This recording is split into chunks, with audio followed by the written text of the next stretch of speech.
சண்டைக்கோழி serial இன்றைக்கான எபிசோடில் என்னெல்லாம் நடக்க போகுதுன்னு பார்க்கலாம் வாங்க. அதுக்கு முன்னாடி என்னுடைய சேனலை நீங்கள் சப்ஸ்கிரைப் பண்ணலைன்னா மறக்காமல் சப்ஸ்கிரைப் பண்ணிக்கோங்க. பக்கத்தில் இருக்கிற பெல் பட்டனையும் ப்ரெஸ் பண்ணிக்கோங்க.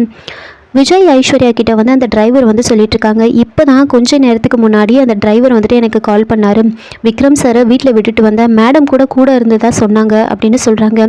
இதை கேட்ட உடனே விஜய் வந்துட்டு நந்தினி கிட்ட கேட்குறாங்க, அம்மா விக்ரம் வீட்டுக்கு வந்துட்டு போனானா, ஒழுங்காக உண்மையை சொல்லுங்க அப்படின்னு சொல்ல உடனே நந்தினி ஆமாப்பா வந்துட்டு போனான், ஆனால் வந்து நான் உங்ககிட்ட சொல்ல மறந்துட்டேன் அப்படின்னு சொல்லி சமாளிக்க. அப்போ ஐஸ்வர்யா பார்த்தீங்களா, நாம் இவ்வளோ நேரம் வேறு யாராச்சும் வந்து போனாங்களான்னு கேட்டுட்ருக்கோம், அப்போல்லாம் அவங்க எதுவுமே சொல்லலை, இப்போ வந்து மறந்துட்டேன்னு சொல்கிறாங்க பாருங்கள். கண்டிப்பாக இவங்களுக்கு விக்ரம் மாமா இருக்கிற இடம் வந்து தெரிஞ்சிருக்கு அப்படின்னு சொன்ன உடனே விஜய் வந்துட்டு அம்மா ஒழுங்காக உண்மையை சொல்லுங்கள், விக்ரம் எங்கே போயிருக்கான், எங்கே இருக்கான், ஒழுங்காக சொல்லுங்க அப்படின்னு கேட்க. அப்போ நந்தினி ஐயோ சத்தியமாக எனக்கு தெரியாதுப்பா, அவன் பேச்சே ஒரு வித்தியாசமாக இருந்துச்சு, அவன் ஆளே வேறு மாதிரி இருக்கான், அவனுக்கு நான் வந்து டீ போட்டு எடுத்துகிட்டு வரேன்னு சொன்னேன், ஆனால் அதுக்குள்ளே அவன் இங்கேருந்து போயிட்டான், எங்கே போனான்லாம் எனக்கு உண்மையே தெரியாதுப்பா அப்படின்னு சொன்ன உடனே அப்போ விஜய் வந்துட்டு கண்டிப்பாக விக்ரம் இங்கே தான் எங்கேயாவது இருப்பான், நாம் போய் 3 பேரும் வந்து போய் தேடுவோம் அப்படின்னு சொல்ல விஜய் உள்ளே போயிட்டு சாவி எடுத்துகிட்டு வரலான்னு போகிறாங்க. அப்போ நந்தினி வந்துட்டு சரி நீங்கள் 2 பேரும் வேறு பக்கமாக போய் தேடுங்க, நான் ஒரு பக்கம் தேடுறேன் அப்படின்னு சொல்லிட்டு நந்தினி அங்கேருந்து கார் எடுத்துக்கிட்டு விக்ரமை தேடிக்கிட்டே போகிறாங்க.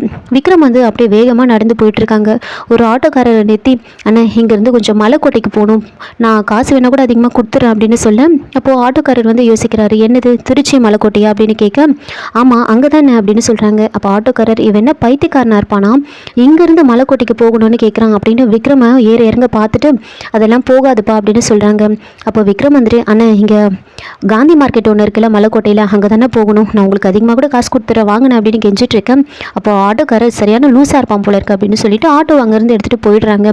என்ன இது யாரும் வரமாட்டாங்க அப்படின்னு யோசிச்சுக்கிட்டு விக்ரம் வந்து நடந்து போய்கிட்டே இருக்காங்க. அங்கே நடக்கிற விஷயத்தெல்லாம் கேட்டுகிட்டே வந்து விக்ரம் போயிட்டுருக்காரு. ஒரு ஸ்டேஜில் வந்து நந்தினி வந்து விக்ரமை பார்த்துட்டாங்க, அப்படியே ஃபாலோ பண்ணிக்கிட்டே போகிறாங்க. தனியாக போகிறான். இப்போன்னு பார்த்து நம்மளால் எதுவும் பண்ண முடியல, இந்த ரவுடி பசங்க வேறு எங்கே தான் வரானுங்க தெரியல, இந்த சமயம் பார்த்து புலி கூட நம்ம கூட இல்லை, நம்ம என்ன தான் பண்ணுறதுன்னு தெரியலையே, இப்போ விட்டால் அவ்வளோதான் அப்படின்னு ஃபாலோ பண்ணிக்கிட்டே போயிட்டுருக்கு. விக்ரம்க்கு ஆப்போசிட்டில் வந்து இன்னொரு கார் வந்து வந்துட்டுருக்கு. அந்த கார் ரொம்ப வேகமாக வந்து விக்ரம் சார் முன்னாடி வந்து நிறுத்தின உடனே வந்து கார்லேருந்து வந்து பெருமாள் வந்து இறங்குறாங்க. பெருமாள் வந்து விக்ரமை பார்த்த உடனே ரொம்ப சந்தோஷப்படுறாரு. பாஸ் அப்படின்னு சொன்ன உடனே விக்ரம் வந்துட்டு என்ன இவன் லூஸாக இருப்பானா அப்படின்னு யோசிச்சுட்டு இருக்காங்க. பெருமாள் ரொம்ப வேகமாக கார் எடுத்துகிட்டு வந்து நிறுத்ததுனால விக்ரம் வந்துட்டு ரொம்ப பயங்கரமாக வந்து பெருமாளை வந்து திட்டிகிட்டு இருக்காங்க. ஆனால் பெருமாளை கூட கண்டுக்காமல் விக்ரம் வந்துட்டு விக்கி கிட்ட பேசிக்கிட்டே இருப்பாங்க. அங்கே நடக்கிறதெல்லாம் கேட்டுகிட்டே இருக்காங்க. இன்னொரு பக்கம் விஜய் ஐஸ்வர்யா வந்து தேடிட்டு இருப்பாங்க. நந்தினி வந்துட்டு திரும்பவும் அந்த ரவுடிங்களுக்கு வந்து கால் பண்ணுறாங்க. கால் பண்ணி எங்கே இருக்கீங்க அப்படின்னு கேட்குறாங்க. மேடம் உங்களை நாங்கள் கிட்ட நெருங்கிட்டோம், விக்ரமை மட்டும் விட்டுறாதீங்க, நீங்கள் ஃபாலோ பண்ணிக்கிட்டே இருங்க, நாங்கள் வந்துட்டுருக்கோம் அப்படின்னு சொல்கிறாங்க. சரி வாங்க அப்படின்னு சொல்லிட்டு நந்தினி வந்து விக்ரமே வந்து ஃபாலோ பண்ணிகிட்டு இருக்காங்க. அங்கே வந்து என்ன நடக்குதுன்னா ஈஸ்வரன் வந்து காளிமுத்துக்கிட்ட என்ன நடந்துச்சு அப்படின்னு கேட்குறாங்க. அப்போது காளிமுத்து வந்து நடந்த விஷயத்த வந்து சொல்கிறாங்க. காளிமுத்து அந்த அண்ணாச்சிக்கிட்ட போயிட்டு இந்த மாதிரி அமுதாவை பொண்ணு பார்க்க வராங்க, அவங்க சொல்லாமல் கொள்ளாமல் வராங்க, அதனால் கொஞ்சம் செலவுக்கு பணம் வேணும் அப்படின்னு சொல்லி ஒரு 5000 ரூபாய் பணத்தை வந்து கேட்டிருப்பாங்க. அப்போ அந்த காளிமுத்து வந்துட்டு இப்போ தான் பேங்க்குக்கு கட்ட வேண்டிய பணத்தை வந்து நான் எண்ணி வச்சுட்டேன், அதுலேருந்து எடுக்க முடியாது அப்படின்னு சொல்கிறாங்க. இந்த மார்க்கெட்லேயே பெரிய ஆளு உங்கள் முதலாளி தான், அவங்கக்கிட்ட பணத்தை கேட்க வேண்டியதானே அப்படின்னு சொல்ல அப்போ காளிமுத்து வந்துட்டு இல்லை ஏற்கனவே நான் அட்வான்ஸ் வாங்கிட்டேன், அதனால் திரும்பவும் கேட்டால் நல்லா இருக்குதுன்னு தான் உங்ககிட்ட வந்து கேட்குறேன் அப்படின்னு சொல்ல அதுக்கு அவங்க வந்துட்டு சரி நானே எங்கேயாவது தேடி நான் கேட்டு வாங்கி கொடுக்குறேன் அப்படின்னு சொல்கிறாங்க. அப்போ காளிமுத்து இல்லை பரவாயில்ல இருக்கட்டும் நான் கிளம்புறேன் அப்படின்னு சொல்ல காளிமுத்து ரொம்ப வற்புறுத்தி உட்காரு ஒரு டீ குடிச்சிட்டு போவேன், நானே யார்கிட்டையாவது கேட்டு வாங்கி கொடுக்குறேன் அப்படின்னு சொல்லி காளிமுத்துவை அங்கேயே உட்கார வச்சுருப்பாங்க. இந்த விஷயத்தை தான் வந்து காளிமுத்து ஈஸ்வரன் கிட்டே சொல்கிறாங்க.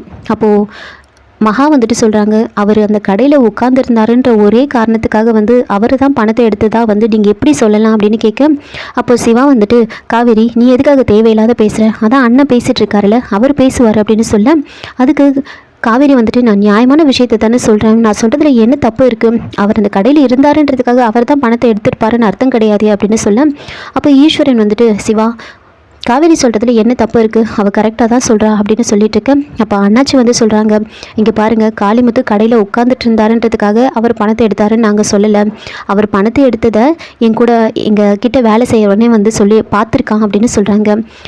அப்போ வந்து அந்த வேலை செய்கிறவங்கிட்டே வந்து கேட்குறாங்க, நீ என்ன பார்த்த அப்படின்னு சொல்லிட்டு கேட்குறாங்க. அதுக்கு அந்த வேலை செய்கிறவன் வந்து சொல்கிறான், இந்த மாதிரி என்னை வந்து டீ வாங்கிட்டு வர சொல்லி சொன்னார், அதனால நான் டீ வாங்கிட்டு வரதுக்காக போயிருந்தேன், டீ வாங்கிட்டு வந்துட்டுருக்கேன். அந்த சமயம் பார்த்து அண்ணாச்சி வந்துட்டு வேறு யாருக்கிட்டையும் ஃபோன் பேசுறதுக்காக அங்கேருந்து எந்திரிச்சு போயிருந்தார். காளிமுத்து சுற்றி முற்றி பார்த்துட்டு இருந்தார், என்னவோ பண்ண போகிற மாதிரியே பார்த்துட்டு இருந்தார். கொஞ்ச நேரத்துலேயே வந்து கல்லாலேருந்து பணத்தை எடுத்து மடியில் கட்டிக்கிட்டாரு அப்படின்னு சொல்கிறாங்க. அப்படியே சொல்ல அதுக்கப்புறமா அண்ணாச்சி வந்து கல்லால் பார்க்கும்போது பணத்தை வந்து இல்லைன்னு சொன்ன உடனே தான் எனக்கு ஒரு மாதிரி ஆயிடுச்சு. அப்போ தான் வந்து காளிமுத்து எடுத்ததை வந்து நான் சொன்னேன் அப்படின்னு சொல்ல, இதை கேட்டு காளிமுத்து இல்லை நான் அந்த மாதிரிலாம் பண்ணலை அப்படின்னு சொல்லிட்டு இருக்காங்க. ஒரு பக்கம் விக்கி வேணின்னு எல்லாரும் ரொம்ப டென்ஷனாக நின்றுட்டு இருக்காங்க. அப்போது விக்ரம் வந்துட்டு விக்கி கிட்ட வந்து சொல்கிறாங்க, நீ ஒரு நிமிஷம் கொஞ்சம் ஃபோனை வந்து காவேரி மேடம் கிட்ட கொடு அப்படின்னு சொல்ல, விக்கி வந்து நேராக வந்து மகா கிட்ட வந்து ஃபோனை கொடுக்குறாங்க. மகா வந்து தனியாக வந்து பேசிகிட்டு இருக்காங்க. விக்ரம் வந்துட்டு மகா கிட்ட வந்து என்னெல்லாம் பண்ணலாம் அப்படின்னு சொல்கிறாங்க. அப்போது மகா வந்துட்டு சரி நீங்கள் சொல்கிற மாதிரி பண்ணால் அவரை காப்பாற்ற முடியல அப்படின்னு சொல்ல, கண்டிப்பாக காப்பாற்ற முடியும், நான் சொல்கிற மாதிரி பண்ணுங்க அப்படின்னு சொல்ல, நானும் அதே மாதிரி பண்ணுறேன் அப்படின்னு மகா சொல்லிட்டு இருக்காங்க. இன்னொரு பக்கம் நந்தினி வந்து விக்ரமே ஃபாலோ பண்ணிகிட்டு இருக்காங்க.